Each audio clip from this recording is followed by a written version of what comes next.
अस्सलामुअलैकुम। मैं आपका केमिस्ट्री टीचर मोहम्मद अब्दुल्ला ज़िया। आज हम new syllabus first year chemistry उसका टॉपिक पढ़ेंगे evaporation, that is very most important. इसमें से 2 से 3 शॉर्ट क्वेश्चन बनते हैं जो कि बड़े इंपॉर्टेंट हैं। तो 5.7 अवेपोरेशन क्या होता है? सबसे पहले तो हमें पता है कि अवेपोरेशन का मतलब होता है कि जो लिक्विड के मॉलिक्यूल होते हैं ना हमारे पास, वो क्या बनते हैं? वेपर्स बनते हैं, बुखारात बन जाते हैं। ठीक है, तो इसको हम डेफिनेशन कहते हैं the process in which spontaneous change या कन्वर्जन भी लिख सकते हैं चेंज की जगह पे किसका? ऑफ लिक्विड मॉलिक्यूल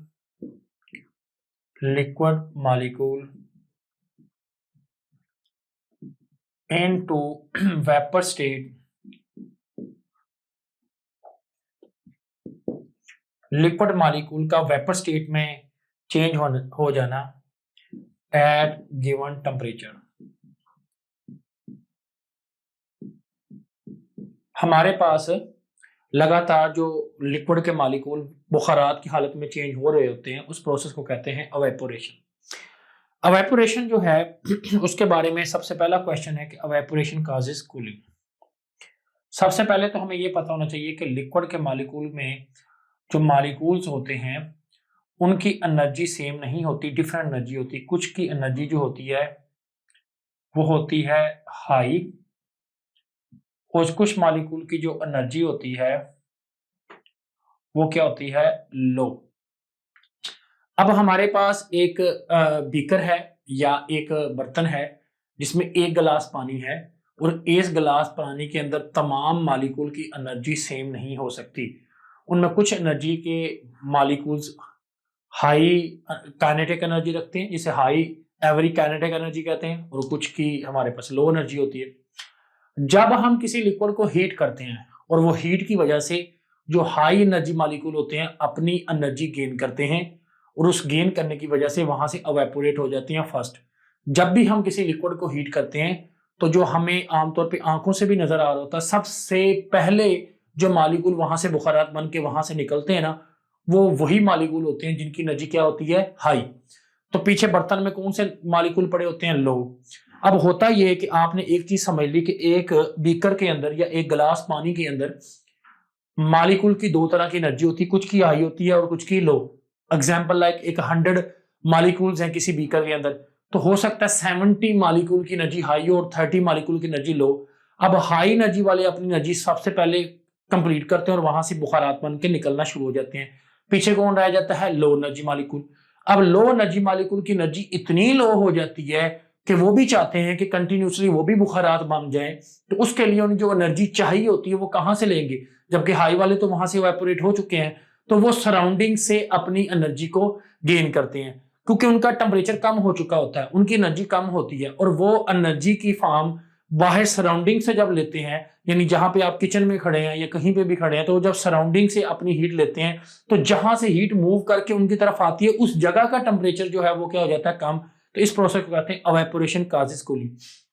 तो हमारे पास when high energy molecule leave the liquid, जब हाई एनर्जी मॉलिक्यूल यहां से बुखारात बन जाते हैं, and low energy molecule are left, तो लो एनर्जी मॉलिक्यूल ले जाते हैं left behind, then the temperature of the liquid are fall, यानी हाई एनर्जी मॉलिक्यूल चले गए, लो एनर्जी मॉलिक्यूल पीछे रह गए, उनका टेम्परेचर गिर गया। The heat move from surrounding to the liquid, अब लो एनर्जी मॉलिक्यूल की तरफ हीट सराउंडिंग की तरफ से उनकी तरफ आ रही है, and then the temperature of the surrounding also fall, तो इसको कहते हैं अवेपोरेशन कॉजेस कूलिंग। ये हमारा first short question complete.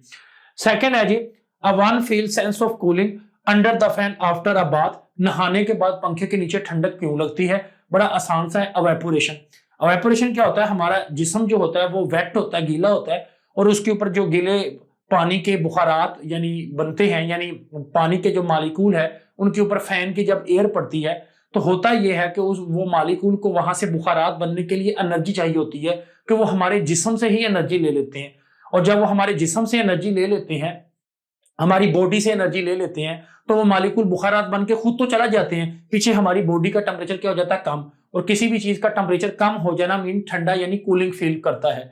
Same ऐसे ही कि due to the evaporation of water, water के मालिकूल बुखारात बनते हैं फ्रॉम हिज बॉडी, उसके जिस्म से।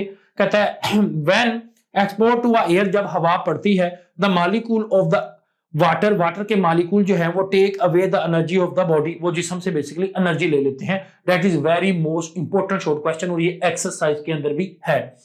नेक्स्ट है जी हमारे पास क्वेश्चन, वो कहता है अर्थनवायर व्हीसल की water cool under the same phenomena, यानी एवेपोरेशन के थ्रू जो अर्थनवायर व्हीसल है, मिसाल के तौर पे घड़े में पानी ठंडा क्यों रहता है, ठीक है, अर्थनवायर व्हीसल, उसकी रीजन ये है कि जो घड़ा है वो उसमें पोर्स होते हैं, कैपिलरी रिएक्शन का एक काम होता है उसमें, बेसिकली उसके घड़े के अंदर पोर्स होते हैं, जिस तरह हमारी जिल्द के अंदर पोर्स होते हैं ना, उसमें से पसीना वगैरह जो है वो बाहर आता है, सेम ऐसे ही घड़े के अंदर पोर्स होते हैं। अब उन पोर्स के थ्रू जो अंदर पड़ा हुआ पानी है ना, उसने बुखारात तो बनना है, नीचे से मालिकूल ने अपना वहां से बुखारात बन के बाहर तो निकलना है, लेकिन बेसिकली एक घड़ा जो है वो एज अ इंसुलेटर काम करता है, इस तरीके से इंसुलेट करता है।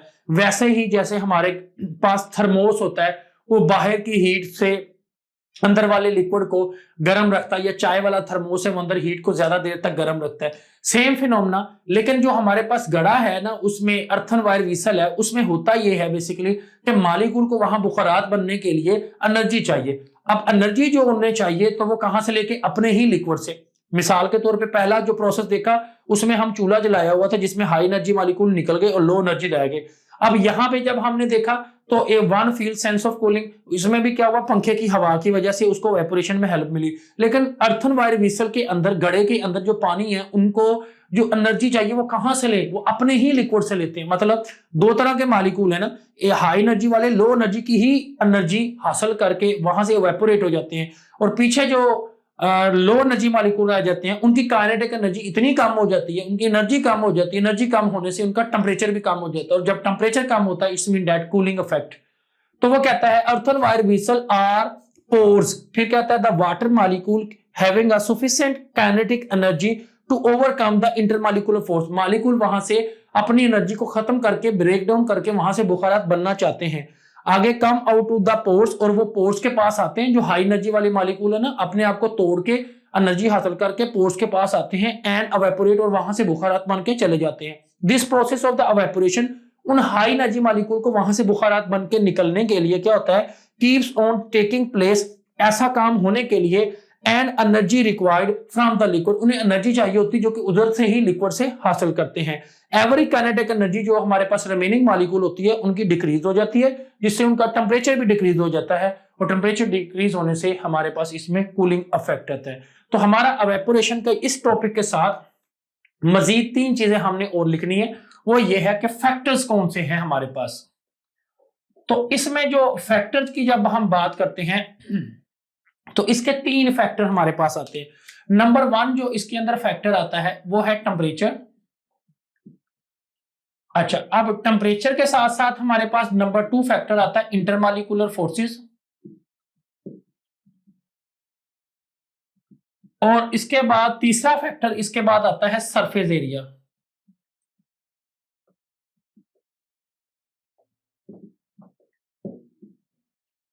अच्छा, अब हमारे पास 3 फैक्टर को हमने यहां पे डिस्कस किया फैक्टर में। नंबर 1 टेम्परेचर, किसी भी लिक्विड का जितना ज्यादा टेम्परेचर बढ़ाएंगे उतना ज्यादा एवेपोरेशन बढ़ेगी, it's a directly proportional. Intermolecular forces का एक्सरसाइज में भी क्वेश्चन है कि इंटरमॉलिक्यूलर फोर्सेस को कैसे रेलेवेंट करते हैं। इंटरमॉलिक्यूलर फोर्सेस जो होती हैं, अगर स्ट्रॉन्ग है तो वो जल्दी एवेपोरेट नहीं होगा, अगर वीक है तो वो जल्दी एवेपोरेट हो जाएगा। मिसाल के तौर पे पेट्रोल जो है उसके बुखारात जल्दी बनते हैं, अल्कोहल के बुखारात जल्दी बनते हैं, ईथर के बुखारात इसलिए जल्दी बनते हैं क्योंकि वो weak molecule as compare to water.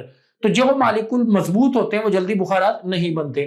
Surface area की मिसाल है, 2 गिलास आप पानी ले लें, आप अपनी किसी छत पे चले जाएं जहां पे धूप आ रही है, तो आप एक गिलास पानी का वैसे रख दें और एक गिलास के पानी को पूरी छत के ऊपर, रूफ के ऊपर फेंक दें।